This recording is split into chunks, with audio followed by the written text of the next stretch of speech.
Voilà, j'espère que vous allez bien. Moi, ce matin, je suis arrivé avec 3 tailles différentes.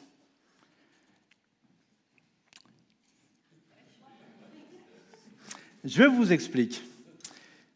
Je suis arrivé comme ça haut, 1 centimètre. Ça, c'est comme je me sens face à Dieu, face à sa souveraineté.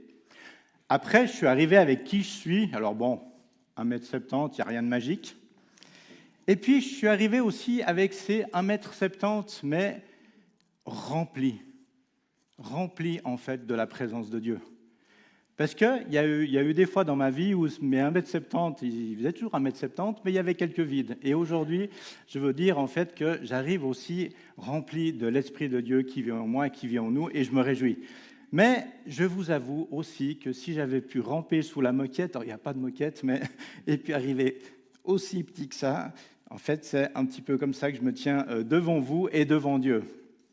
Mais je suis très, très réjoui, en fait, de ce qu'on va pouvoir vivre ensemble ce matin.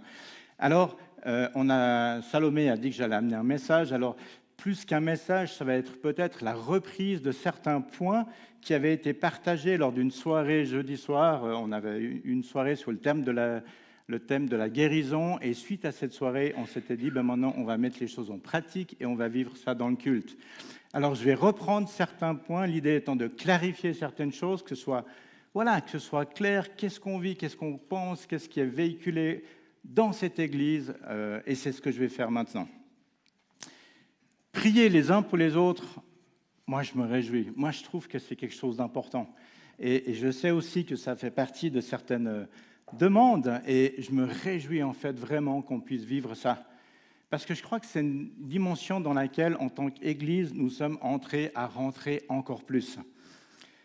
Priez pour les malades, pour ceux qui passent par des temps difficiles. Priez les uns pour les autres.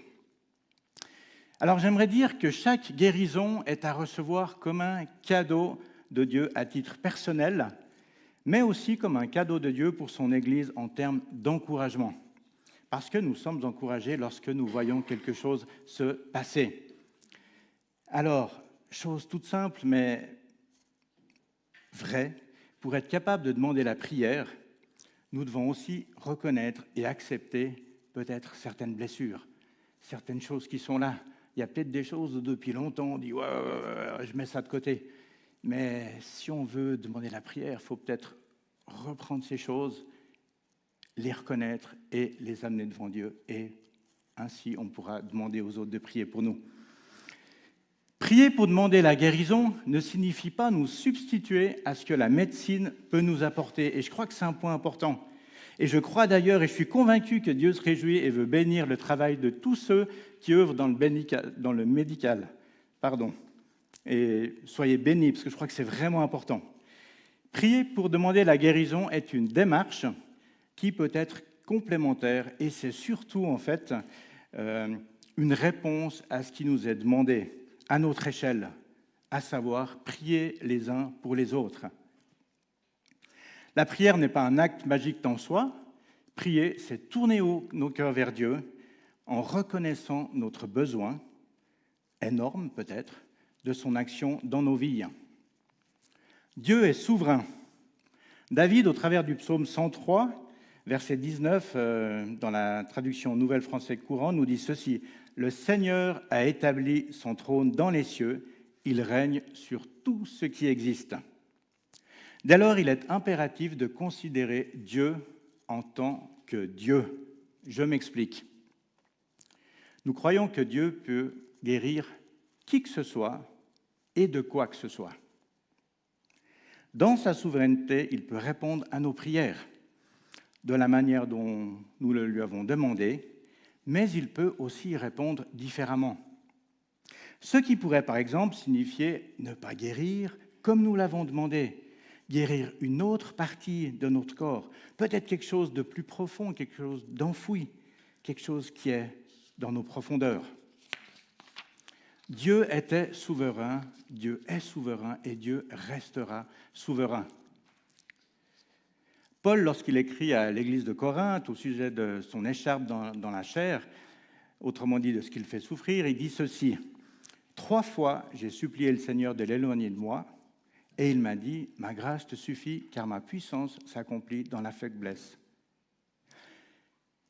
Ceci dit, cela ne doit pas nous décourager de prier, loin de là. Là, on a un exemple précis où Dieu a répondu à Paul, pas de la manière dont il attendait, mais il lui a parlé très clairement, pour des raisons qui sont les raisons de Dieu. Si nous proclamons la guérison, nous imposons à Dieu le fait qu'il doit guérir, et Dieu n'est alors plus celui qui est souverain, car il est réduit au rôle d'exécutant, au rôle de celui qui doit exécuter nos demandes. Et nous croyons en fait que cette démarche n'est pas juste. Alors il y a une ligne très fine entre demander et imposer. Et c'est en fait ce que j'ai voulu vous exprimer à travers un petit dessin. Donc premièrement, sur la partie gauche, nous voyons et reconnaissons que Dieu est souverain. Et notre prière pourrait être, par exemple, la suivante. « Seigneur, je te prie pour sujet X ou Y, et que ta volonté soit faite. » Maintenant, sur la partie de droite, j'ai mis un exemple de ce que nous croyons n'être pas juste. Nous sommes là et nous prions, par exemple, « Seigneur, tu interviens maintenant et tu guéris. » Et ça, c'est ce que nous ne voulons pas. Nous croyons que Dieu peut intervenir, que Dieu peut guérir, mais nous ne voulons pas lui imposer cela parce que Dieu est souverain. Et si nous faisons comme c'est écrit sur la partie de droite, en fait, Dieu n'est plus le Dieu souverain, mais Dieu est celui qui est réduit au stade de Dieu exécutant. Et c'est ce que nous croyons ne pas être juste. Alors la ligne, elle est très fine. Et voilà, différents mouvements d'exemple, d'église, peut-être pensent différemment, mais nous, c'est ce que nous croyons être juste. Nous approcher de Dieu, mais le laisser agir et reconnaître que lui seul décide au final ce qu'il va faire ou pas. En toute simplicité, nous voulons remettre nos demandes, nos situations à la volonté de Dieu. Concernant ce qui a été parfois véhiculé, ce que vous avez peut-être entendu au sujet de la foi, je cite en fait un pasteur et théologien, Timothée Minard, qui dit ceci dans son livre concernant les miracles dans la Bible. Il dit « Nulle part dans le Nouveau Testament, un malade est accusé de ne pas être guéri à cause de son manque de foi. » Toujours en parlant de la foi, j'aimerais vous lire 2 versets qui parlent d'une situation dans laquelle, cette fois, la foi de ceux qui entourent une personne a eu son importance. Pour situer le contexte, en fait, on a un paralytique et 4 personnes qui amènent ce paralytique à Jésus.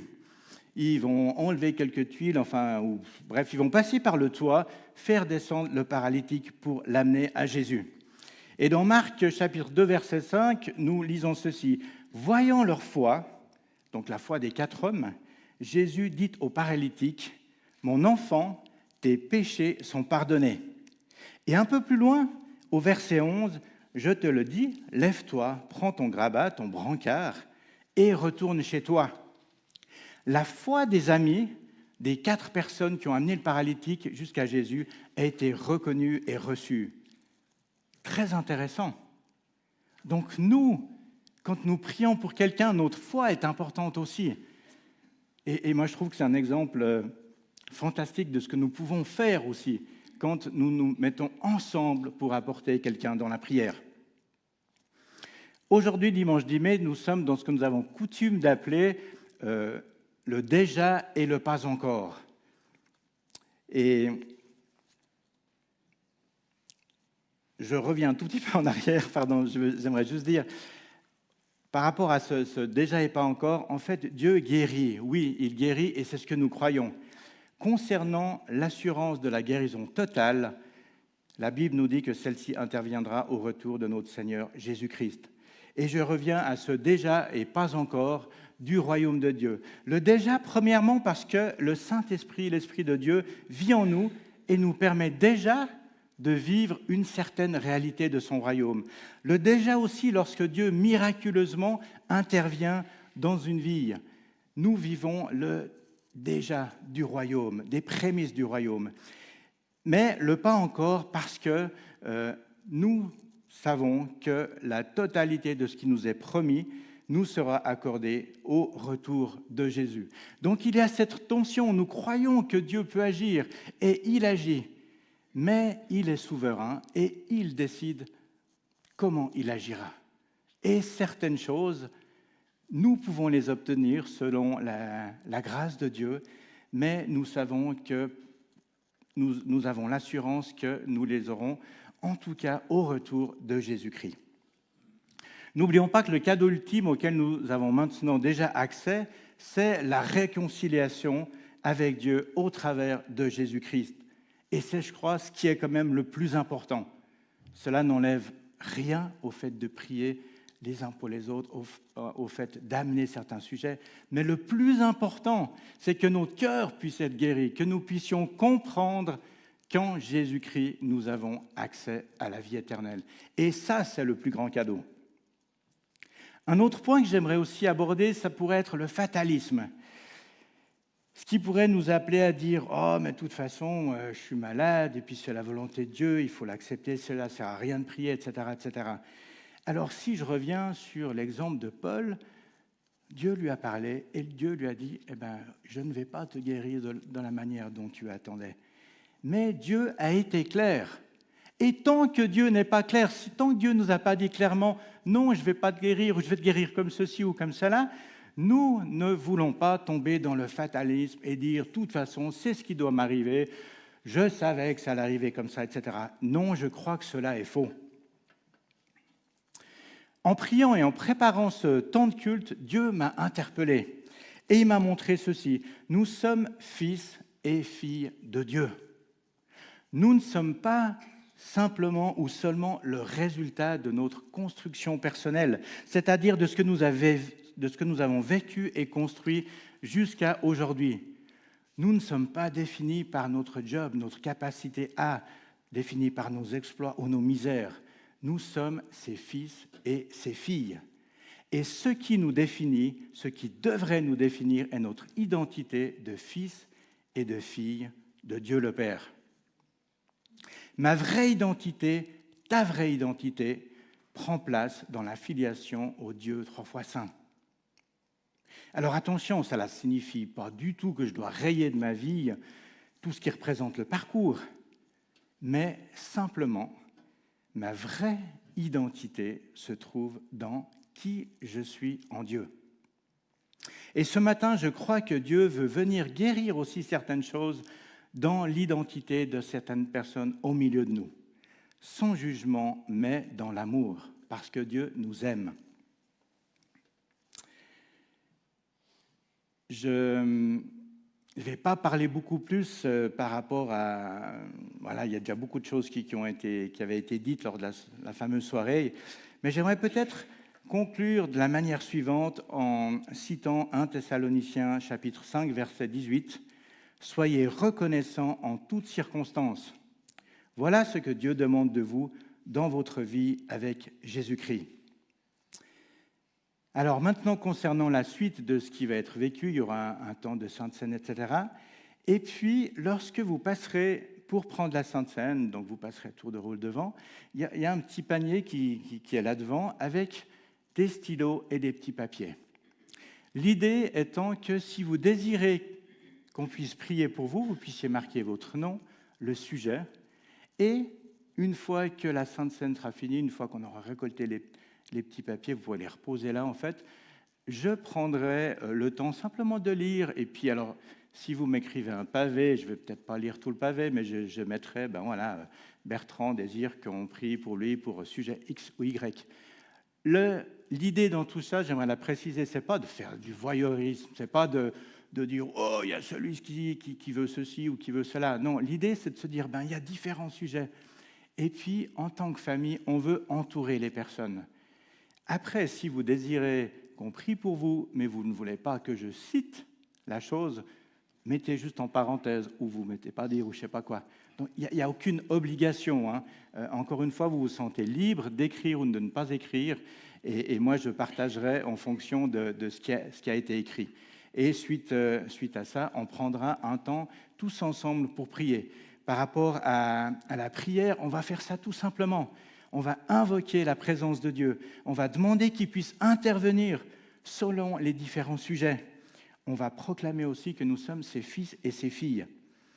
Et j'aimerais dire encore peut-être deux dernières choses. Ne soyons pas inquiets. C'est vrai que des fois on est là, mais Dieu, mais qu'est-ce qui va se faire? Qu'est-ce qui va se passer? On a entendu parler de récits. Non. Soyons devant Dieu en toute simplicité. Et ne soyons pas surpris si tout d'un coup, quelqu'un peut-être pleure. Vous vous souvenez peut-être, il y a quelque temps, je vous avais partagé lors d'une réunion, j'étais présent, et puis Dieu est venu et m'a pris comme un papa, en fait, prend son enfant dans les bras. Et puis j'ai pleuré tout ce que j'ai pu. Ben voilà, je ne dis pas que ça va se passer ce matin, mais c'est vrai que quand Dieu fait certaines choses, des fois on est touché d'une manière spécifique. Alors il n'y a pas à être gêné, on ne va pas avoir peur de ça. On ne va pas dire non plus, je ne veux pas demander qu'on prie pour moi parce que j'ai peur que tout d'un coup je sois touché et puis que je ne sais pas ce qui se passe. On veut s'approcher de Dieu en toute simplicité. On veut honorer ce qu'il va faire dans nos vies. On veut ne pas être inquiet et on veut lui faire confiance. J'ai assez parlé, je repasse la parole à Salomé. Merci.